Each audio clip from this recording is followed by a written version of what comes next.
दोस्तों, पेड़ पौधे सजीव प्राणी जरूर हैं, लेकिन इनको वोट देने का अधिकार नहीं है। इसलिए जिसका जी चाहता है वो इनके साथ वैसी क्रूरता कर देता है। और खास करके एक ही प्रकार के पेड़ को चिन्हित करके नदी के पास में आने वाले सारे पेड़ों को मौत के घाट उतार दिया। आखिर क्या वजह रही? यहाँ पर हम ग्राउंड रिपोर्टिंग करने के लिए आए हैं। यहाँ पे कुछ खड्डा भी है जहाँ पे हुआ होगा ऐसा कि बजरी वगैरह कुछ खनन हुआ होगा, लेकिन उसके एक पेड़ यहाँ पे पड़ा हुआ दिखाई दे रहा है। मैं आपको बता दूं कि ये सिर्फ खेजड़ी पहाड़ दी, इसके पास जो पेड़ हैं वो सारे ही खड़े हैं। आगे बहुत सारी पेड़ हैं वो काट के डाले हुए हैं। आखिर क्या वजह रही? यहाँ के मौजूदा लोग हैं, उनसे भी जानने का प्रयास करेंगे। और आखिर क्यों नहीं किसी की भी चुप्पी टूट रही है इन पेड़ों को बचाने के लिए? अगर यहाँ पर इस प्रकार किसी भी एक इंसान के थोड़ी बहुत चोट भी लग जाती तो वहाँ पे राजनेता भी आ जाते, संस्थाएं भी आ जाती, बहुत सारी राजनीतिक पार्टियां भी आ जाती, लेकिन इन पेड़ों के लिए गिने चुने लोग ही आगे आते हैं और उन लोगों को भी आखिर में दबा दिया जाता है। होता क्या है, आखिर डाक के दो पात। नदी के इस किनारे आए हैं और यहाँ पर कुछ लोग भी हैं जिन्होंने इन पेड़ों को काटते हुए रोका है, ये बता रहे हैं। नमस्कार जी। नमस्कार जी। क्या घटना क्या है पूरी? एक्चुअली ये घटना करीबन करीबन 7-8 तारीख की बता रहे हैं। और हम जब आए थे तो एक व्यक्ति वहाँ पे आगे पेड़ को काट रहा था मशीन से, तो उसको हमने सभी ग्रामीणों ने हमने मदद करके उनको पकड़ा। और जब उनसे पूछा गया तो बोला कि भाई मैंने ये जो है खेजड़ी है वो किसी से खरीदी है और जेसीबी के द्वारा मैंने 2 दिन पहले इसको निकलवाया है।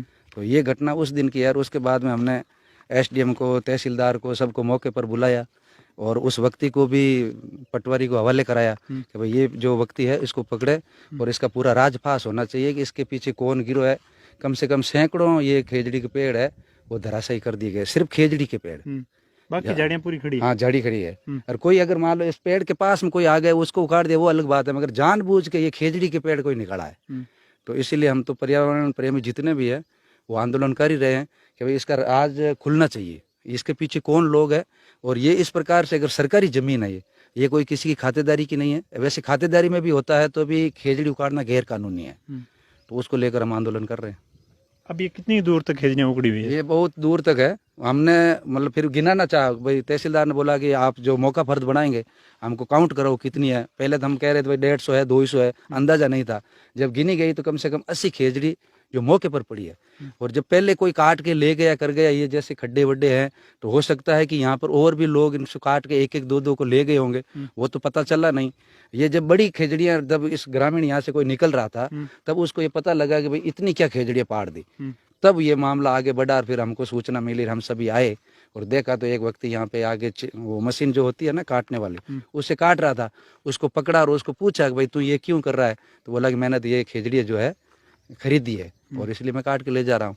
और खरीदी किससे उसने बताया नहीं? खरीदने का उसने बताया कि भाई ये खेत है किसी का, एक कोई ओलवी का और है, पप्पू कोई बताया था नाइक, कि भाई ये उसका खेत है, उसने मुझे दी है और मैंने जेसीबी लगाई है। मतलब खेत उसका है और मैं जेसीबी मंगवा कर ये काट रही। अब उसको भी बुलाया तो उसने बोला कि मैंने इनको खेजड़ी काटने का नहीं बोला था, मैंने बोला था बबूल वगैरह निकाल देना। तो उसका खेत है या नहीं है, खेत तो होत गया तो ये खेजड़ी क्यों निकलवाई है, वो जेसीबी वाला कौन है, ये अभी तक राज नहीं खुल रहा है। ये जमीन मुख्यतः किसकी है? हमने अभी तक तो हमने जो पटवारी ये बता रहा है कि भाई ये कोई खसरा है और आधा खसरा है काश्तकार का और आधा है सरकार का। मतलब नदी है, ये लूनी नदी है जो बिलाड़ा से निकलती है और आगे गुजरात तक जाती है।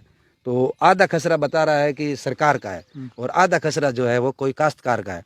तो यानी कुल मिला के अभी तक उनको भी ये पता नहीं कि ये पूरा मामला है क्या और कितना खसरे में सरकारी ज़मीन से खेजड़ियाँ निकली और कितने काश्तकार ने निकाली, अभी तक उसका अलग अलग नहीं किया है। मगर जो खेजड़ी निकली है वो पूरी की पूरी नदी है, वहाँ पर भी मुंडाम लगे हुए हैं। हम तो यहाँ के स्थानीय है इसलिए हमको पता है कि आज तक इसको नदी बोलते हैं, ये नदी ही है और नदी जो होती है वो सरकारी होती है। तो वहाँ पर भी इसका एक बार सीमांकन यहाँ हुआ था तो वहाँ पे वो जो दिख रहा है ना, वहाँ पर इसके जो मुंडाम लगे हुए थे सीमेंट ऐड के, वो एक इधर लगा हुआ एक इधर लगा हुआ, बीच का जो क्षेत्र है वो नदी का है। और यहाँ पे जो भी पशु वगैरह चरते हैं, जो भी चरते हैं वो नदी के हिसाब से, ये किसी के नहीं है, ये एक सरकारी जमीन है हमारे हिसाब से। कोई कब्जा करने का अंदेशा है ऐसा कुछ? हाँ, हो सकता है, तभी तो ये क्या, ये नहीं तो ये करती क्यों करता। कोई कब्जा करना हो, जमीन हत्याना हो, भूमाफिया का भी हो सकता है, बजरी खनन वाला का भी हो सकता है। बड़े जोर जोर से आजकल बजरी खनन वाले हैं। तो ये अगर किसी ने जमीन नाम भी करवाने का जो भी कर रहे हैं, यानी ये पूरी तरीके से एक अतिक्रमण करना चाहते हैं। तो पूरे 36 कौम इसको लेकर विरोध कर रही है, आंदोलन कर रही है, क्योंकि ये एक गांव की और सभी ग्रामवासियों की, यहाँ के जो स्थानीय पर्यावरण प्रेमियों की सबकी मांग है कि भाई ये इस प्रकार का क्यों हो रहा है और सरकार इस पर कठोर कार्रवाई क्यों नहीं कर रही है। कहीं न कहीं हमको ये भी अंदेशा है ग्रामवासियों को कि भाई ऊपर तक के लोग भी इसमें मिले हुए हैं, अन्यथा आज इसका इतनी ये हालत नहीं होती। अस्सी खेजड़ी एक साथ निकालना जेसीबी की मदद से अपने आप में बहुत ही निंदनीय और घोर अपराध है। अब आप लोगों की क्या, अब आगे क्या राय है? आगे यही है कि भविष्य में भी ऐसी कोई घटना कहीं नहीं हो। घटना तो लगातार हो रही इस है। प्रकार से ये जो अपराधी लोग हैं रोजाना अपराध करते जाते हैं और वो बच जाते हैं, तो हम यही चाहते हैं, सभी पर्यावरण प्रेमियों की एक ही मांग है कि इसके लिए कठोर से कठोर कार्रवाई हो और कठोर से कठोर कानून बने, जैसे कि भविष्य में भी कोई अगर ऐसी घटना करे तो पहले सोचे कि मैंने वहाँ पर ये घटना हो गई थी तो उसको इतनी सजा मिली, तो ऐसा कड़ा कानून आना चाहिए जिससे कि भविष्य में कोई घटना नहीं हो। और इस प्रकार की जो खेजड़ी एक राज्य वृक्ष है, बड़ा दुर्लभ ये वृक्ष है जो पर्यावरण प्रेमियों के लिए और हमारे जो विश्नोई समाज के लिए ये एक धर्म का प्रतीक है। तो सभी की भावनाएं आहत हुई है, तो ये धर्म से जुड़ा हुआ भी मामला है।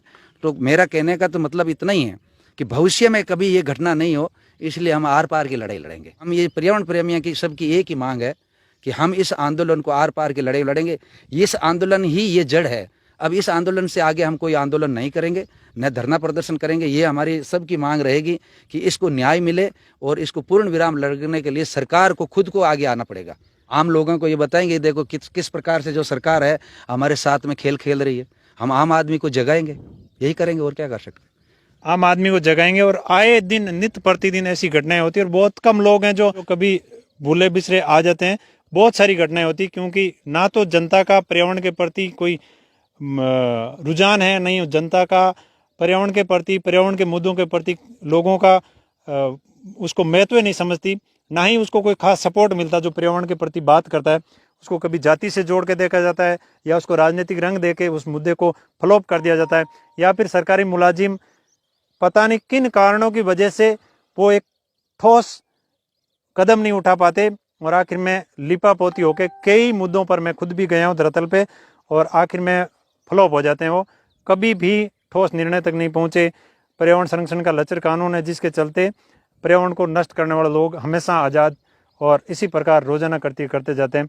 अब इन लोगों का कहना है कि हम ये आखिरी लड़ाई समझो, क्योंकि ये भी हार मान चुके हैं। आखिर कोई भी व्यक्ति निस्वार्थ भाव से लड़े तो कब तक लड़े, जब उनको किसी भी प्रकार का एक वे नहीं बनता और उनको सफलता नहीं मिलती, तो हार मानना इनका भी जायज है। आप लोगों से निवेदन है कि वीडियो शेयर करें, सरकार को जगाने का प्रयास करें, और पर्यावरण का नुकसान करने वाले लोगों से भी निवेदन है कि सिर्फ और सिर्फ पैसा ही जीवन नहीं देता। जीवन को सुखमय बनाने के लिए बहुत सारी मूलभूत आवश्यकताओं की जरूरत होती है। उनको नष्ट करके और पैसा कमा के हम कभी भी सुखी नहीं रह सकते। मैं आपका भोज भाई फिर हाजिर हूंगा, तब तक के लिए जय हिंद, जय